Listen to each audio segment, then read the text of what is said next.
Welcome to SN channel. Telangana ప్రభుత్వం GPO పోస్టులకు direct recruitment చేసే ఆలోచనలో ప్రభుత్వం. నేరుగా భర్తీ చేయాలనే ఆలోచనలో ప్రభుత్వం. వివిధ శాఖల్లో సర్దుబాటు చేసిన వీఆర్ఓ, వీఆర్ఏల్లో అర్హులను తీసుకోవాలని ఇటీవల నిర్ణయం.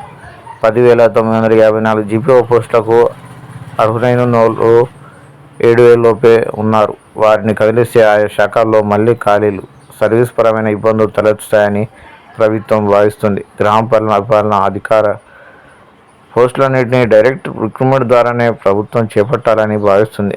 గతంలో జూనియర్ పంచాయత్ సెక్రటరీ నియామకం కోసం చేపట్టిన విధానంలోనే జీపీఓల నియామకాన్ని చేపట్టాలని యోచిస్తుంది.